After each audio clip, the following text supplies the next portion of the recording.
बिस्मिल्लाहिर्रहमानिर्रहीम, अस्सलाम वालेकुम। आप इजी वीज़ा यूट्यूब चैनल देख रहे हैं। ये वीडियो आप लोगों के लिए इसलिए ख़ास होगी क्योंकि जो मालूमात मैं आपको यहाँ देने जा रहा हूँ आप लोगों को वो इंटरनेट से मिलने वाली नहीं है, और ये जो मालूमात है ये आपको काउंटर से भी मिलने वाली नहीं है। तो आपको मुझे ही सुनना होगा। ये एक मजबूरी का फैक्टर आ गया है, लेकिन आपको करना पड़ेगा क्योंकि ताकि आपके लिए आसानियाँ हों। ठीक है ना। ये तमाम मालूमात जो है ये इंतहाई रिसर्च के बाद निकल कर आती है, तो इसको ज़बानी याद करना मुश्किल होता है। लिहाजा काउंटर पे जो है वो आपको इस तरीके से नहीं सुनाएंगे। आपको भी वो यही कहेंगे कि सर की वीडियो देख लीजिए, वहाँ से पॉइंट नोट कर लीजिए, आप कहाँ फ़िट होते हैं, या तो अपनी एलिजिबिलिटी चेक कर लें या तो फिर हमसे करवा लें, तो उसके बाद फ़ैसला हो जाएगा। अच्छा, यह मामला ये है कि एक चीज़ आपको मैं इन्फॉर्म कर दूँ, दो चीज़ें इन्फॉर्म कर दूँ। एक, नंबर वन, कि मैंने सुना है कि हैदराबाद में, इस्लामाबाद में, लाहौर में और पंजाब के अक्सर शहरों में हमारे नाम से या तो ऑफिस खुले हुए होते हैं या तो वो हमें अपना नुमाइंदा कहते हैं कि वो हमारे नुमाइंदे हैं। ऐसा कुछ भी नहीं है।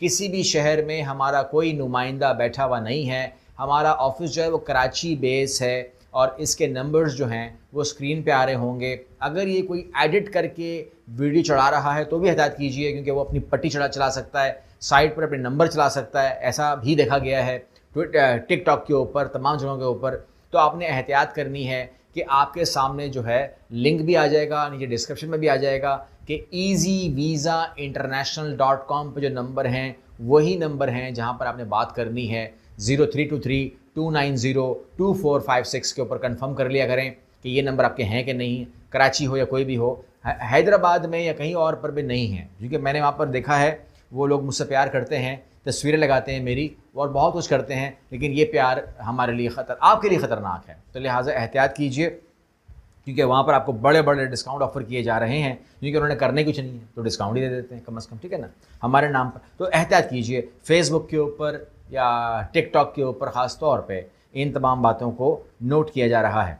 अच्छा, वो हम जो एक्शन लेंगे वो अलग है, लेकिन आप लोग एहतियात तो करें ना। अच्छा, ओके, यहाँ पर अच्छा मैं एक बात और ऐड कर दूँ, और वो ये है कि जिन लोगों ने अभी जो काउंसलिंग करवा रहे हैं, जो काउंसलिंग बुक हो रही है, क्योंकि हम हर महीने ऑफ़र करते हैं ना, तो ये जो मई का महीना है ना, मई 2024 का जो महीना है, इसमें जितनी भी काउंसलिंग होंगी उन तमाम लोगों की जो प्रोसेसिंग होगी ना, उसके अंदर काउंसलिंग फ़ीस को वापस कर दिया जाएगा। ठीक है ना, आपको अब कोई कॉस्ट नहीं पड़ेगी उनको, क्योंकि जब आपकी प्रोसेसिंग होगी तो उसमें आपकी काउंसलिंग फ़ीस को एडजस्ट कर दिया जाएगा प्रोसेसिंग फ़ीस के अंदर, तो आपको वो रिवर्स मिल जाएगी। ठीक है ना, समझ लीजिए कि आपने कोई अपना बोनस रखवाया हुआ है हमारे पास, ये समझ लीजिए, तो वो आपकी बचत हो जाएगी। ये सिर्फ मई के महीने के लिए है, ये बात अपने दिमाग में रखनी है। मई से पहले चलें, बात ही ख़त्म कर देते हैं। अब तक जितनी काउंसलिंग्स हुई हैं, 8 साल में, 10 साल में जितनी भी काउंसलिंग्स हुई हैं, मई के महीने तक, मई 2024, 30 मई 2024 तक जितनी भी काउंसलिंग्स हुई हैं, क्योंकि सब प्रीवियस वाले देखते हैं वीडियो, मुझे पता है, अभी नाराज़ हो उन्होंने कमेंट करना है, उन तमाम लोगों की प्रोसेसिंग चार्ज के अंदर हम असेसमेंट फ़ीस को एडजस्ट कर देंगे। ठीक है, जस्ट इन्फॉर्मेशन कर दीजिए कि आपका नाम क्या है, आपकी डिटेल क्या है, आपकी जो फ़ीस है वो एडजस्ट कर दी जाएगी। आप लोगों को नुकसान कोई नहीं होगा। वीज़ा फ़ीस जो प्रोसेसिंग चार्जेस हैं उसके अंदर वो एडजस्ट हो जाएगा। आपकी काउंसलिंग आप लोगों को वापस मिल रही है। ठीक है, ये ज़बरदस्त ऑफ़र है, इससे फ़ायदा उठा लीजिए। ओके, किसी प्रोग्राम में भी अगर आप आएंगे, यूरोप प्लैटिनियम में आएंगे, डबल प्लैटिनियम में आएंगे, किसी प्रोग्राम में भी आएंगे, सब के अंदर हम इसको वर्क वीज़ा के प्रोग्राम्स के अंदर हम आपको ये अकोमोडेट कर देंगे। चलिए जी, अब चलते हैं इस बहुत बड़ी वीडियो की तरफ, और वो ये है कि पोलैंड वर्क वीज़ा जो है उसको समझने की ज़रूरत है। पोलैंड वर्क वीज़ा जो है वो एक नौयत का नहीं होता है। पोलैंड वर्क वीज़ा मिल जाएगा, ये इस तरह नहीं होता। पोलैंड वर्क वीज़ा के अंदर कम से कम 5 कैटेगरी को तो पहचानिए। Poland work visa category A category के अंदर अगर आपके पास जॉब ऑफ़र आ गई है तो आप वर्क परमिट जो है वो ए कैटेगरी में अप्लाई करेंगे। दिमाग में रखिएगा, इस कैटेगरी के अलावा अगर आपने फॉर्म बी का लगा दिया, सी का लगा दिया, तो प्रोग्राम ख़राब हो जाएगा, वो काम नहीं माना जाएगा और बिला वजह की मुसीबत आ जाएगी आपके गले पे। तो लिहाजा इसको बहुत एहतियात से करने की ज़रूरत है। प्रोग्राम ए के अंदर आप खुद भी अप्लाई कर सकते हैं, वर्चुअली अप्लाई कर सकते हैं, हमारी हेल्प ले सकते हैं। यूरोप प्लैटिनियम प्रोग्राम में जो वर्क परमिट ए है उस पर काम होता है। उसके बाद है work permit B. Work permit B है अगर आपने वहाँ ज्वाइन कर लिया है और वो जॉब 6 माह से ज़्यादा की होगी तो आपको वर्क परमिट भी वहीं पर बैठे बैठे अप्लाई करना है and they will give you. इसके बाद है work permit type C. Work permit type C जो है वो एज अ डेलीगेट आप वहाँ जाएंगे और विजिट करते, होता विजिट वीज़ा ही है, लेकिन उसके बाद पोलैंड को आप 30 दिन से ज़्यादा रहने की वजह से आप वर्क परमिट सी टाइप के ज़रिए आप वहाँ पर अपना क़याम करते हैं। इसके बाद है वर्क परमिट टाइप डी। अगर आप सर्विस एक्सपर्ट में हैं तो फिर आपको एक्सपोर्ट अगर बिज़नेस में आप हैं तो एक्सपोर्ट बिज़नेस के अंदर आपको ये काम करना होगा डी टाइप के अंदर, और आपका वीज़ा जो है वो इशू हो जाएगा। इसके अलावा वर्क टाइप एस वीज़ा भी इसमें है, जिसके अंदर फ़िशिंग के अंदर, फार्मिंग के अंदर, हंटिंग के अंदर आपको जो वीज़ा अप्लाई करना है वो Poland work visa 2024 S category में अप्लाई करना है। इन पांचों का प्रोसेस बिल्कुल अलग है, वजह अलग है, काम करने का तरीका अलग है। डॉक्यूमेंट को समझ लीजिए, डॉक्यूमेंट को समझना बहुत ज़रूरी है कि आपके पास जो चीज़ें मोटी मोटी होनी चाहिए, बाद में आप हमसे चेकलिस्ट मंगवा सकते हैं, लेकिन आपके पास कम से कम 1 साल का वैलिड पासपोर्ट होना चाहिए, तस्वीरें एज़ पर शेंजन होनी चाहिए, इंश्योरेंस आपके पास कवर होनी चाहिए, अकोमोडेशन वहाँ पर आपके पास प्रूव होनी चाहिए, और वीज़ा कैटेगरी ए से लेकर एस तक जो भी मामला वहाँ पे निकलते हैं उसके मुताबिक डॉक्यूमेंट आपके पास होने चाहिए। ठीक है, जो फ़ीस पे कर दी हो, तमाम चीज़ें हो गई हों, वो तमाम चीज़ें आपके पास क्लियर होनी चाहिए। ठीक है ना।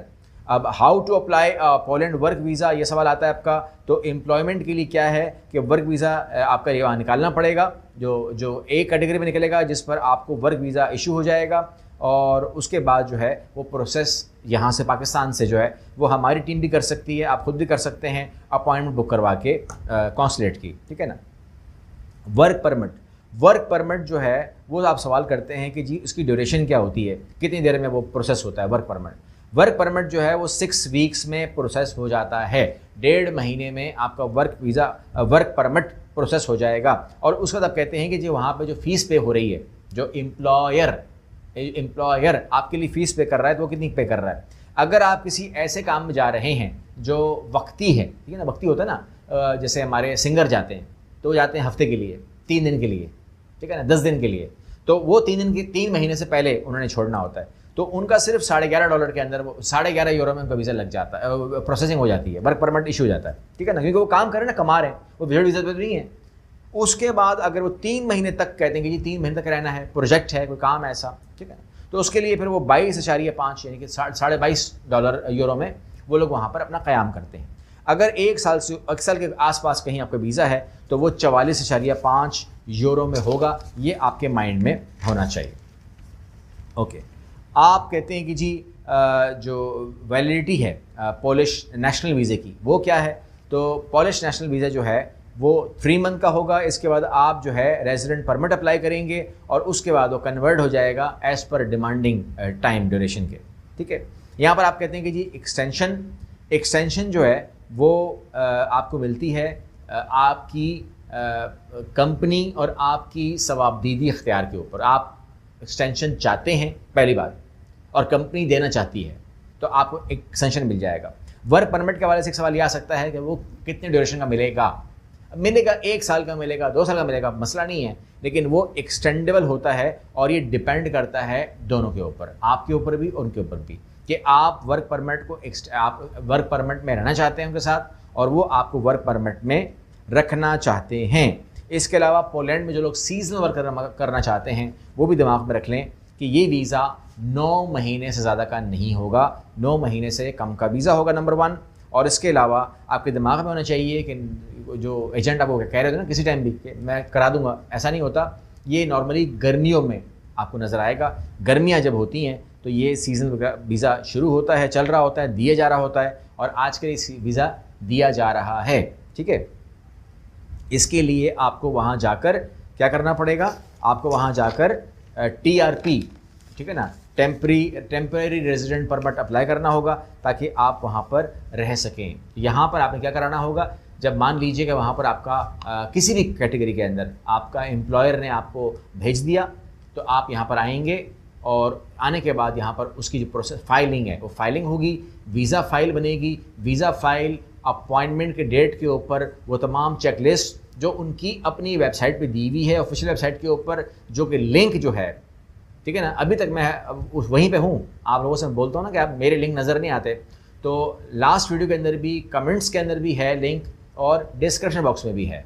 तो मुझे कमेंट पे अभी भी कमेंट यही आ रहे हैं कि लिंक तो आपने शेयर किया ही नहीं। तो वहाँ पे कोई साया है, कोई बदरू का साया है जो नज़र नहीं आता। लेकिन आज मैं आपसे एक रिक्वेस्ट कर रहा हूँ कि जिन लोगों को कमेंट्स नज़र आ जाएं, फर्स्ट कमेंट के अंदर उनको लिंक नज़र आ जाएं, आपने कहाँ जॉब अप्लाई करनी है उसके लिंक डाल रहा हूँ फर्स्ट कमेंट के अंदर और डिस्क्रिप्शन के अंदर, ठीक है ना। आपने जो ऑफिशियल वेबसाइट है वो उठानी है फर्स्ट कमेंट्स के अंदर या डिस्क्रिप्शन बॉक्स के अंदर। तो जिनको मिल जाए ना वो भी कमेंट करें, वो कमेंट नहीं करते, वो खामोशी से ले लेते हैं। और जिनको नहीं नज़र आता या कोई भी इनकी वजह है, कोई वजह ही होगी, तो वो लोग नहीं कमेंट करते। तो मैं आप लोगों को सारे लिंक देता हूँ हमेशा, जो प्रीवियस वीडियोस गुजरी हैं वो उसमें भी हैं, अभी भी मिलेगी, आज ही मिलेगी आपको इंशाल्लाह। तो उनको जिनको मिल जाए प्लीज़ कमेंट करें कि आपके फर्स्ट कमेंट से और आपके डिस्क्रिप्शन बॉक्स से हमको लिंक मिल गए हैं, ताकि जिनको नहीं मिले, या जो लोग लिखने वाले हैं कि नहीं मिल रहे हमको, तो वो लोग समझ लें कि भाई मिल रहे हैं, मुझे नहीं मिल रहा है, मुझे क्यों नहीं मिल रहा है, तो वो अपने हिसाब से फिर उसको मैनेज कर लेगा, ठीक है ना। तो आप लोगों ने करना क्या है, आप लोगों ने करना ये कि पोलैंड के लिए बजाय एजेंटों के पीछे घूमो, भागो दौड़ो, फ्रॉड, फेक, झूठ, ये वो, अपना चट्टापटा खोलें, अपना काम करें। आज मेरी बात हुई काउंसलिंग के अंदर, तो मुझे लड़के ने बोला कि जी हमने फर्स्ट अटैम्प्ट किया आपकी वीडियो देख के ऑस्ट्रेलिया के लिए, रिफ्यूज़ हो गया ठीक है ना। सेकेंड अटैम्प्ट किया, वीज़ा लग गया, उसके बाद उसने काउंसलिंग बुक करवाई। जिसका वीज़ा लगा उसने काउंसलिंग बुक नहीं करवाई, ठीक है ना। लेकिन जिसका वीज़ा लगा है उसने अपने दोस्त का वीज़ा देख के काउंसलिंग बुक करवाई। उसने बोला कि सर मामला ये है कि आप जो बता रहे हैं, अगर उनको देख करके वो लड़का, मेरा दोस्त खुद वीज़ा ले सकता है, तो आपके साथ रब्ता करने के बाद तो मुझे क्योंकि वो क्लियर नहीं कर पा रहा था। लड़का तो क्लियर था, ऑस्ट्रेलिया एंड वर्क जो कुछ था, लेकिन ये क्लियर नहीं है। तो उसने कहा कि सर मुझे कुछ इबाहम है, मैं वो दूर करना चाहता हूँ। तो आप लोग भी जो है ना, ये तमाम चीज़ों से निकलने के बाद अपने साथ सिंसियरिटी करेंगे, ईमानदारी करेंगे, और मैं उम्मीद करता हूँ कि ख़ुद करेंगे, हमसे करेंगे, कम से कम एक काम ज़रूर करेंगे जिसको कोशिश कहते हैं। कोशिश ज़रूर करेंगे, ठीक है ना। सन्नाटे में बैठकर दाल रोटी पे इक्तफ़ा नहीं करेंगे, ठीक है। कोशिश करेंगे, ज़िंदगी का नाम ही कोशिश है। कोशिश कीजिए। आप अपने आप को पीतल समझते हैं तो सोना बनना आपका काम है, कोई आपको सोना नहीं बनाएगा, ठीक है ना। सोना अगर आपको कोई बना सकेगा तो वो आपको चोरी ना कर ले। तो लिहाजा आपने सोना खुद बनना है। दुनिया में चमकना आपने है, आगे बढ़ना आपने है। सबके लिए आसान है, ठीक है ना, लेकिन कदम बढ़ाने ज़रूरी होता है। कदम बढ़ाना ज़रूरी होता है। कदम बढ़ाए बगैर कोई आपकी सपोर्ट नहीं कर सकता। आपकी प्रोफेशनल लाइफ और आपकी सेहत, इसके अंदर सबसे बड़ी कंट्रीब्यूशन आपकी होती है, जिसमें आप लोग बहाने कर रहे होते हो। सेहत के लिए कह रहे होते हो टाइम नहीं है, और अप्लाई करने के लिए कह रहे होते हो ऐसा होता नहीं है। अगली वीडियो मिलते हैं। अल्लाह हाफ़िज़।